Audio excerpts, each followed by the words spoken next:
Ciao a tutti e benvenuti, se questa è la prima volta che capitate sul mio canale Fly High in Italian, o bentornati. In questa lezione vedremo quando utilizziamo poi e quando utilizziamo dopo, quindi vedremo quando in realtà si possono utilizzare in maniera intercambiabile e come sinonimi e quando invece si utilizzano in maniera diversa.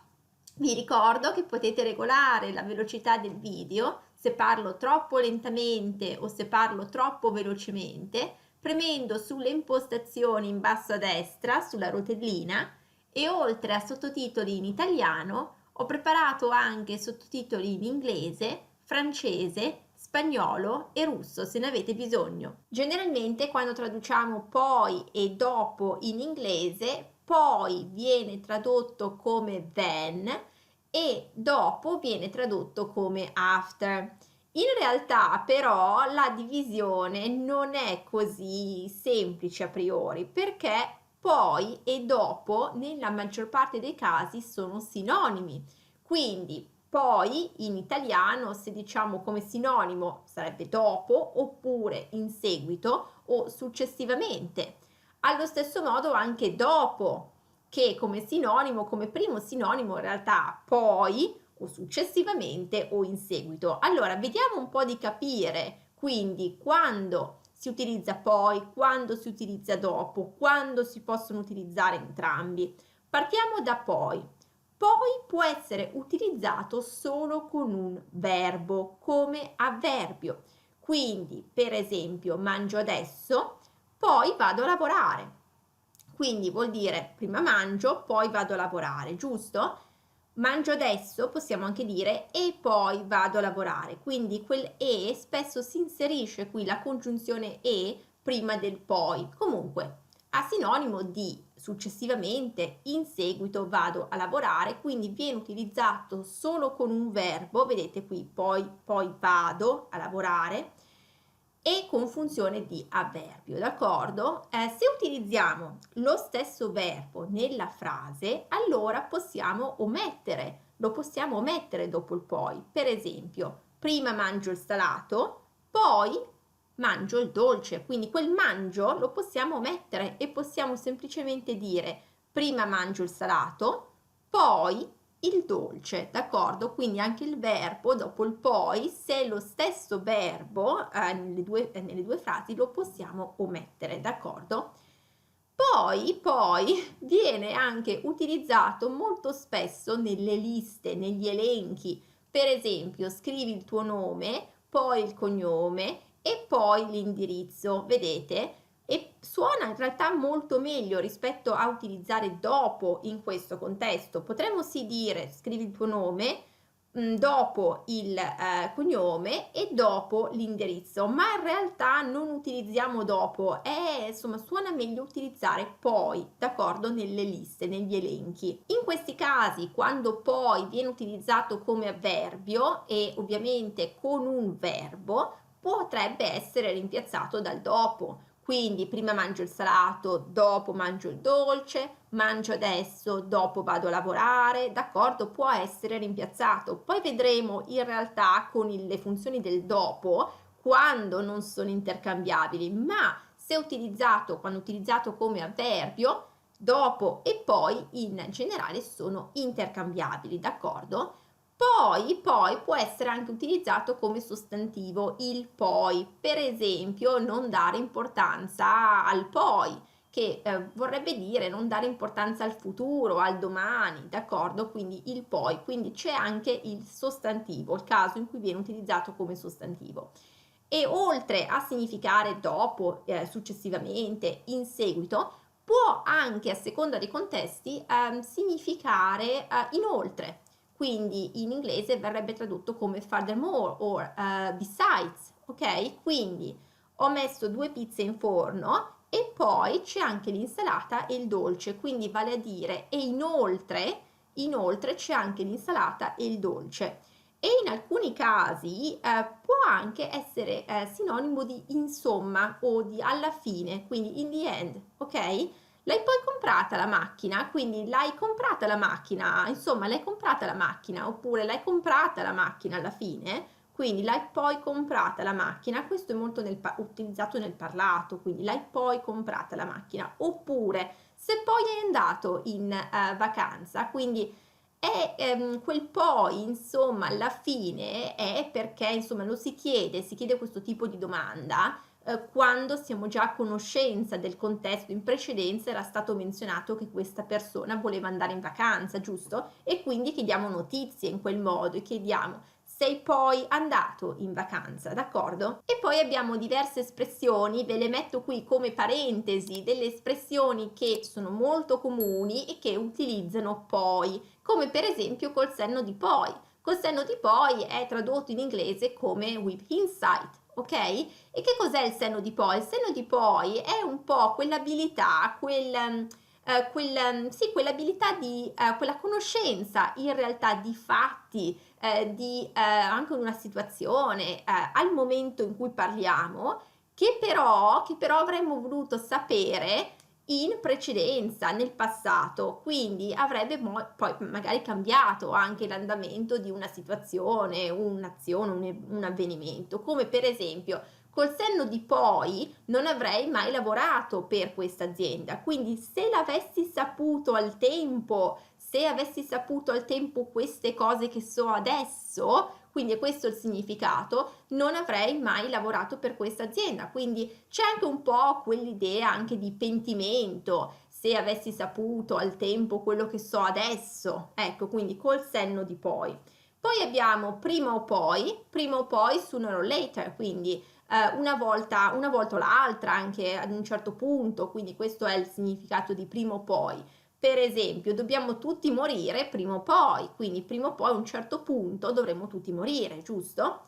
Oppure anche d'ora in poi, from now on, quindi come viene tradotto, quindi d'ora in poi mi impegnerò di più e lavorerò sodo, ok? Quindi d'ora in poi, quindi da questo momento verso il futuro. E adesso vediamo dopo e vediamo quando si utilizza dopo, quando si può utilizzare in maniera intercambiabile col poi e quando invece no. Allora, dopo come anche poi è sinonimo di successivamente, in seguito, però come primo sinonimo dopo ha proprio poi, ok? Quindi dopo e poi in realtà sono sinonimi, come vi ho già menzionato. E dopo si può utilizzare sia come avverbio, sia come preposizione. C'è qualcuno che picchia o che usa il trapano di sopra, quindi spero che non sia troppo, che non si senta troppo dalla vostra parte del video. Comunque dicevo che dopo si può utilizzare sia come avverbio, sia come preposizione, sia come congiunzione che come sostantivo. Quindi vediamo quando dopo viene utilizzato come un avverbio e in questo caso è sì intercambiabile rispetto al poi.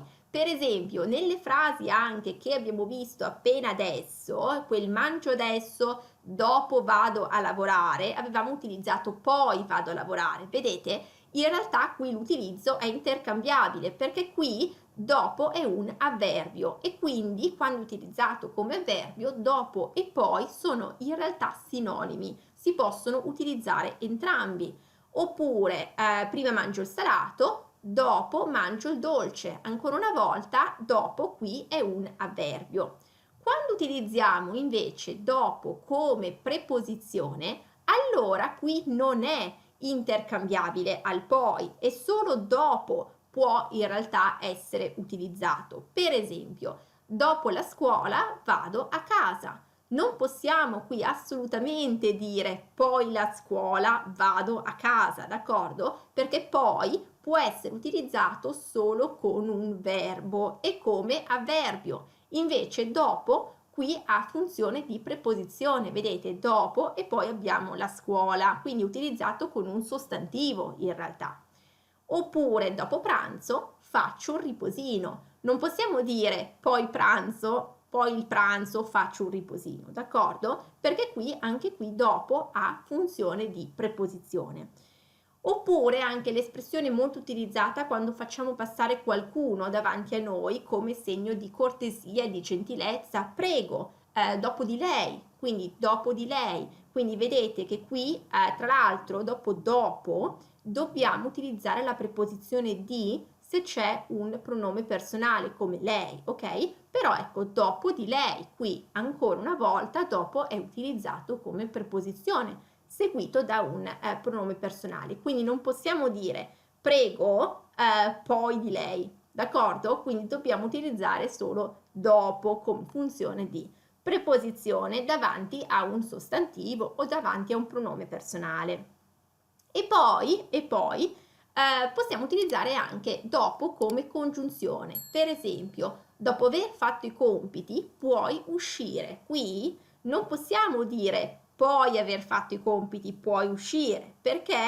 Perché quel dopo funzione di congiunzione e introduce un verbo all'infinito passato. Vedete, dopo aver fatto infinito passato, dopo aver fatto i compiti puoi uscire.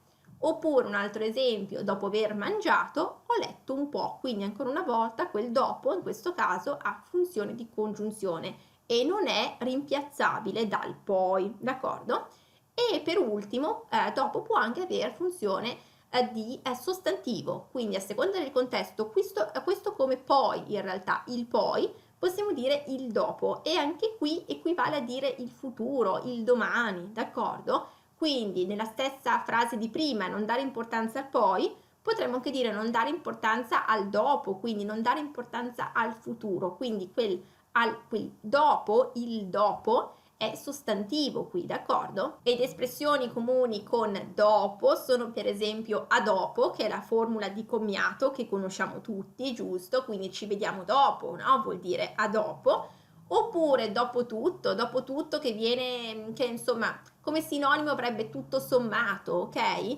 Per esempio, dopo tutto sono contenta che mi ha informato a proposito di questo avvenimento, d'accordo? Quindi tutto sommato, after all in inglese. Abbiamo poi anche giorno dopo giorno come espressione che è molto utilizzata e qui viene tradotta come day after day in inglese, semplicemente fare progressi nello studio di una lingua giorno dopo giorno, per esempio, quindi day by day, day after day, ok? E poi abbiamo anche passo dopo passo, che letteralmente in inglese viene tradotta come step by step. Quindi bisogna seguire questo esperimento passo dopo passo. E infine poi e dopo possono essere utilizzati in maniera intercambiabile quando hanno la funzione quando hanno il significato del più tardi, d'accordo? Per esempio, adesso facciamo colazione, usciremo dopo, oppure dopo usciremo, d'accordo? La posizione è piuttosto libera qui, no? Quando utilizzata come avverbio, quindi dopo è avverbio qui, giusto? Oppure adesso facciamo colazione, usciremo poi, o poi usciremo. Però c'è in realtà c'è una lieve velatura qui a proposito del poi e del dopo. Allora, quando è utilizzato in questo contesto, poi pone più l'accento sul più tardi rispetto a dire dopo. Vuol dire che quando utilizziamo la frase col dopo, l'azione avverrà in un futuro che è relativamente prossimo. Quindi quella adesso facciamo colazione, usciremo dopo, vuol dire magari anche tra 5-10 minuti, quindi un futuro relativamente prossimo. Se invece diciamo adesso facciamo colazione, usciremo poi, oppure poi usciremo, allora quel poi in realtà indica che l'azione avverrà in un futuro piuttosto indeterminato e magari anche un futuro piuttosto lontano, d'accordo? Quindi non si sa, magari potrebbe essere che usciremo poi magari anche stasera o magari chissà quando, proprio indeterminato, magari potrebbe essere tra 2 anni, d'accordo? Anche se non sembra, ecco, in questa frase faremo colazione, ma ecco, avete capito che non è un futuro in realtà molto prossimo quando utilizziamo poi in questo tipo di frase, d'accordo? E niente, quindi questo conclude la nostra lezione per oggi. Spero che vi sia piaciuta e spero che sia tutto chiaro adesso sull'utilizzo tra poi e dopo quando in realtà sono intercambiabili, quando non lo sono e quando, attenzione, solo dopo può essere utilizzato in realtà e non poi. Quindi attenzione, quando siete in dubbio vedete un po' la funzione del poi o del dopo nella frase, anche se è avverbio, se è congiunzione, se è preposizione, via, vi aiuterà molto a capire quale utilizzare. E se il video vi è piaciuto mettete un like, così che mi aiutate a spargere la voce e a raggiungere più persone con questo contenuto, e considerate iscrivervi al canale ed attivare la campanella delle notifiche per non perdere nessun nuovo episodio. Allora vi auguro una buona giornata, un buon proseguimento, continuate a seguirmi e alla prossima. Ciao ciao!